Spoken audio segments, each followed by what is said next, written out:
I just don't even know if I feel like filming today. Why is vlogging in public so hard? What is it about vlogging that makes it so hard? Well, I guess today we're gonna conquer that fear. So let's go vlog in public. Here we go.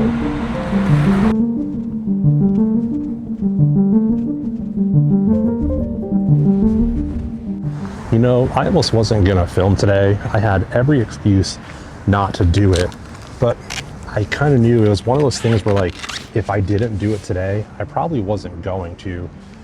And so, you know, vlogging in public is part of getting over that fear. And that's why I decided today, I'm going to go to one of the busiest places in Austin, the Domain, and talk out in public.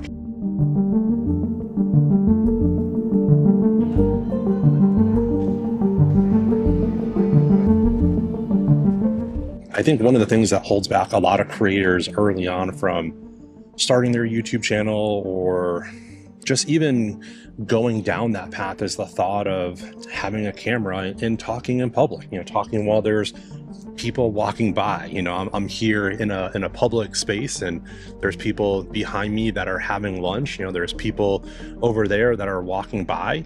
But I think part of getting over, you know, doing something publicly or vlogging in public is it's just, you got to throw yourself into it. I think it's that advice that we've heard from time and time again, probably from a lot of our parents or a lot of other people in our life, of sometimes you just got to jump right into the deep end, or, you know, sometimes you just have to start. It's kind of like riding a bike in a way, where you really just have to do it. You know, there's no other way to not do it. A lot of kids are so scared to ride a bike. They get timid about it. And for whatever reason, they talk themselves out of it. They psych themselves out of it. And some people never even get to ride a bike. But you've got to start, and you've got to start with training wheels at some point. And so, you know, and for me, this is a prime example. Like, it feels really uncomfortable when people are walking by, because I think what happens is I worry so much about what they are thinking, and I think about the judgment that they have towards me, that I end up talking myself out of it. And I think that's what a lot of creators go through. So let's go jump over to a new location. But before we do that, hey, if you're new here, my name is Shellda. I'm a photographer, a podcast host, and I'm bringing you behind the scenes on the journey as I'm continuing to grow my channel. And not like many other channels where I'm giving you a real raw look into what it's like to be a creator. So a lot of what you can expect on this channel is a lot of just you and me conversations, just talking to the camera, friend to friend. So, all right, let's head over to the next location.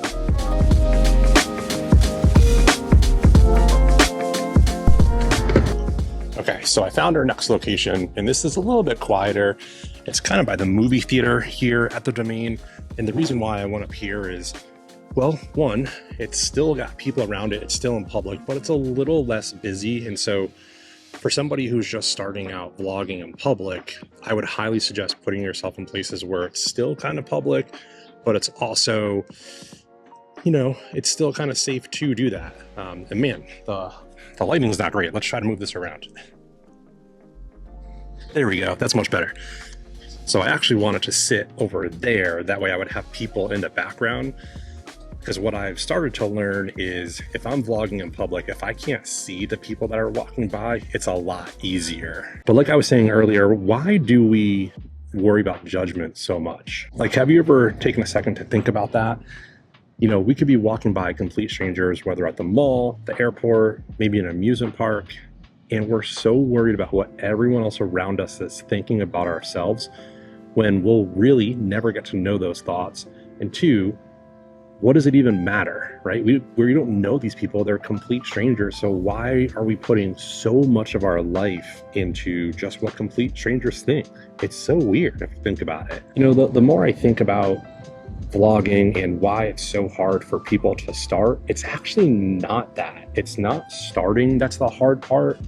It's that starting over and over and over again is the hard part. You see, when I think back to however many times I've started a YouTube channel or a vlog, I was so excited about it, and then something would happen and I would talk myself out of it. And then when I went to go back to start it again, all of those fears that talked me out of it in the first place came right back. And then I had to like almost do double work to get myself into a decent spot to get in front of a camera and talk again. So I don't think it's starting that's hard. I think it's starting over and over again that's hard. And then I find that there's days like today where I get so excited about it, and then when the act is finally here to go out in public and turn the camera on, all of these conversations start to play in my head, and like I almost start to talk myself out of it. And I realize that is the exact moment when, if you can catch those conversations and catch that self-talk and almost like hold it and then put it somewhere and then just go do that thing that you're scared about, that is exactly where growth comes from. So in reality, I think a big part of vlogging or starting anything, it's a mental game, you know, and that voice is just starts to creep in and it starts to become louder and louder. And I talked about this in other videos where you get so motivated and inspired to create whatever it is. It's almost like this big peak. You get so much inspiration, and then once you finally have to start to do it and the thought of doing it comes in, and you take those first steps, it almost like it's a roller coaster straight downhill. Like you're going right down into fear, and you go into this fear cycle or fear spiral. And that's where the conversation starts to come in of just skip today. I'll start tomorrow. You know, maybe I'll wait till it's a nicer day out. You know, we're kind of overcast and cloudy now, so it doesn't look the greatest.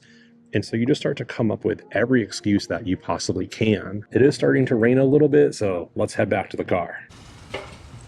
One of the other things that hopefully you've noticed it today, but I've come to learn quickly that when you're doing anything in public, one of the easiest ways to get over the fear of what people think is to have headphones on. When you have headphones on, you can throw a little bit of music or comforting sounds on, but it also gives that illusion that you're talking to somebody maybe on your phone or somewhere else, but you're not just talking directly into a camera. And so that's helped me a lot be comfortable with talking to the camera. And then there's something else that I want to talk about too. You know, doing any type of content creation, you have to stay consistent with it. It's just like anything else in life. If you're not consistent with it, you're going to lose those skills. So really quick, to give a personal story, about 4 years ago, I started a photography business in the sport of paintball, and I committed to every single day I was going to post at least one photo every single day. And then here we are 4 years later, and since then, since posting at least one photo every single day, I've won Photographer of the Year 3 years in a row. And due to that consistency, my photos started to get better and better and better just because I was putting in the reps over time. And so slowly I was learning more about my camera, learning more about my editing software, and what goes into growing a brand. Man, it never fails. Anytime in public, there's always something going on. There's a train that just passed by, so I don't even know if you can hear me right now, but that's also one of the fun things of vlogging in public is you have to deal with the elements that are out and about. The last thing that I'll say about consistency, I know this looks really weird, but the last thing I'll say about consistency is it's kind of like a drug, right? If you're not consistent with what you're doing, it's gonna eventually like stop. Gosh, this angle is not the greatest. There we go. So yeah, that's one of the things that I've learned about consistency is the second that you break that consistency, that's where a lot of what you're doing starts to go away. And then once you break that consistency, it's really, really hard to get back to a routine. So I understand it. None of us are professionals. That's why you're watching this right now. You're probably new to content creating or YouTube. So if that's the case, try to give yourself a little bit of grace that, hey, it's going to be okay, that not all of us are going to be perfect. And if we get off of the train and we start to not be consistent, it's okay. If you happen to stop and something happens, it's okay. Like we all go through that. We all go through spots where we can't be consistent. What I've learned and the advice that I would give to you is try to be kind to yourself and slowly work towards back getting consistent. Maybe whatever content that you're creating, if it's a vlog or a podcast, maybe do something small. Do a 5 or 10 minute video or recording, get that one done, and then give yourself a little bit of credit for doing that and getting back on the consistency game. And that way you can start to work towards whatever's next. I recently had a revelation that I'm probably going to make a video on this separate topic that I'm going to tell you. The next time you're out in public, whether it's at work, maybe you're shopping, traveling, look around. majority of the people around you are going to be on their phones consuming some type of content, whether it's YouTube, maybe it's Facebook, Instagram, TikTok. They're watching other creators create. And that's becoming more and more and more where we're seeing people with their, their faces just looking at their phone majority of the day. And so if we're consuming so much content, why are we so worried about what people think when they see content creators making content? And I think I understand why. So more to come on that topic. I think that topic alone deserves a completely separate video. So to wrap up, I know there's somebody watching this right now that either wants to start a YouTube channel, a podcast, Instagram, you name it. You just want to start creating some type of content, but you're in that spot where you're looking for other creators online to find inspiration from, to almost talk yourself into doing it. And I get it. Like, I do that all the time. I did that last night in preparation for this video. And that's just how I find inspiration. I look for other people around me that are already doing it, and I pull inspiration from them. So I'm here to tell you that if you do want to start something, don't wait for the best gear. Don't wait for the right lighting or maybe, the right environment. Just go out there and do it. Because every creator, no matter the size, if you're like me and only have 5,000 subscribers, or if you're a YouTuber that has 1 million or 100 million subscribers, there's one commonality that I've noticed is we all look back at our first videos, and one, we kind of cringe a little bit, but two, we're so glad that we started. That's the most important thing in anything in life, is just start. Because if you start something, that is where success can come from eventually later in your career. So as a reminder, I almost didn't record this today. I thought about not doing it, but I challenged myself and put myself in a few different environments that were still kind of safe, but also really uncomfortable too, as I had people walking around me, and I recorded this. And so I got through it. And so now that I'm on the ending part of this video, I feel better. I feel a little bit lighter. And now I'm excited to go back, edit this, and then shoot the second one, and then figure out what the next vlog is going to be. So if you needed a sign or you're looking for a sign, this is it. This is your sign. Go out there, start creating, and enjoy the process. All right, I'll see you in the next video.